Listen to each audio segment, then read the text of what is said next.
That's So not true. That's not a reason to be throwing something yeah, it out. is. That's a perfect reason to say that something didn't really happen in reality. It's because it's can't happen in That's just reality. assuming naturalism, though. That's Sure. based on a naturalism bias, and then You're you, just assuming and that then things can't happen. like Bubba. Oh, see, 1 second. Okay, but that's like the most laziest position you can take, because what you're Nope. saying is affirming naturalism, not justifying that. Supernaturalism. I can That's justify something like naturalism. that's something which I'm not. No, you can't. Yeah, I can. But first Do you of use all, metaphysical? Do you use metaphysics? metaph. Oh, I'm Do not. metaphysics exist? I'm not gonna answer that because I know it's going to lead to the presup argument, which is just Because gonna. you know it can't explain naturalism. Because as soon as I The filter reason, metaphysics, your naturalism is debunked. no, it's not. The reason that I believe in naturalism and not supernaturalism is because everything that is a logically explained through naturalism, such as the truth, different types of truth. You would agree, like historical truth, especially in this case because we're talking about history, scientific truth, logical truth, mathematical truth. You agree that all those would be perfectly reasonable to believe in under naturalism, right? No, Nope. absolutely not. You're Okay. appealing to metaphysical laws. You're Yep. appealing to metaphysics. So as soon as you're appealing to metaphysics, you have to explain metaphysics. You're appealing to the laws of logic. Where did the laws of logic come from, and how do you know you can trust them? I pulled them out of my ass. That's where I got them from. These. That's okay. Well, then you just conceded.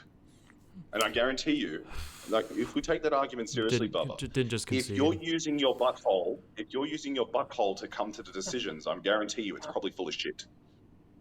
I would argue that it's probably. Ooh, wait, he cooked you with that. He cooked you. I Is an opinion.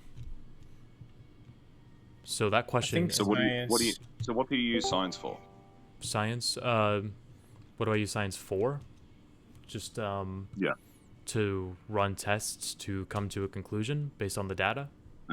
Okay, so how do you know that the scientific method is true? Scientific method isn't a truth claim. It's a method.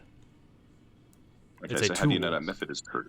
It's a tool. Again, It's a method to arrive at the the truth of science is technically subjective, because when you look at the data and you come to a conclusion, the leap of faith that you come to because of the data is it's an interpretation, which makes interpretation That's all implies built off. subjectivity. But if you read into the science of, the philosophy of science, science is built off a metaphysical assumption. Yeah, there's when people come to two different conclusions, I think that based on the data, two people who look at the same Got data. nothing to do with what I said, man. Okay, then repeat your fucking question. Right, so I'll give you an example, right? I've used this example many times. So you can have statistics which is 10% of people in society are still living in poverty. Two Sure. people can get that same statistic and have a different interpretation of it. One could go along and Yep. say, this is great. We've only got 10% of people living in poverty now. This is such a success. Sure. Somebody else can get the exact same data and go, oh, look, this is awful. We still have 10% of people living in poverty within our society.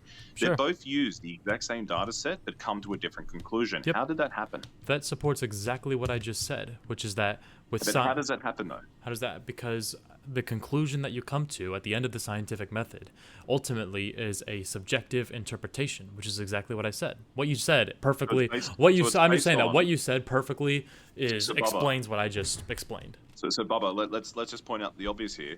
So I'll be nice and I'll say no, or yes, it is, or whatever you want me to answer, because I know you're leading me down you're pigeonholing I'm me into asking whether something. what you think the answer is, right? So I'm just like trying to build up the conclusion, not just using one thing, but using a multitude of different things.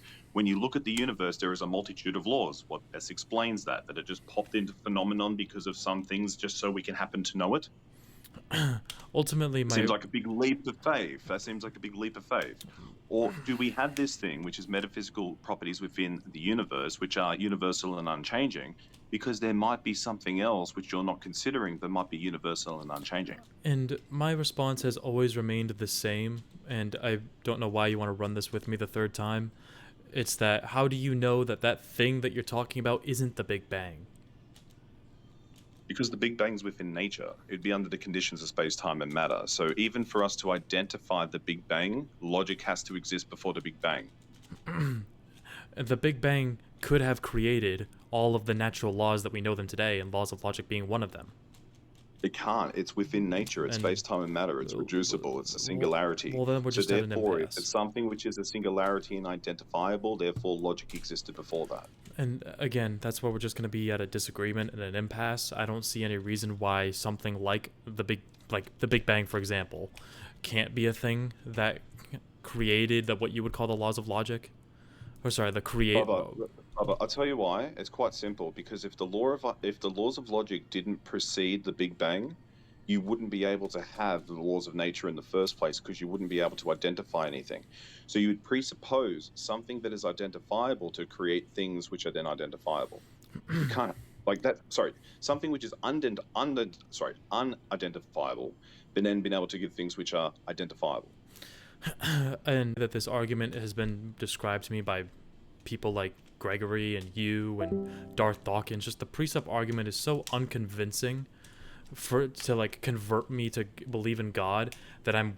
My friend, it doesn't matter whether it's unconvincing. It matters whether it's sound. Sure. All right. Sure. There are many people. There are many people out there that are unconvinced on very brute facts. That's why flat earthers exist.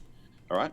There is a plethora of phenomenal epistemological evidence to suggest that the Earth is a globe. Right. But guess what? Flat earthers still exist. So that says to us that it doesn't matter how much evidence there is out there, people will still find it non-convincing. But that's already showing your hand. What you're then saying is it doesn't matter how much evidence there is out there for me. As soon as I find it unconvincing, I'm not bothering to see whether it's valid and sound. It's not when you say it's convincing, you've thrown up the white flag. I disagree. You know what, Bubba? I find it unconvincing that you exist. Does that make it true? No, it doesn't, ADJ. Well, there we go. There's your whole point gone. You got me. I'm a theist now. I actually did. I'm a theist now. You got me. Is that what you want to hear?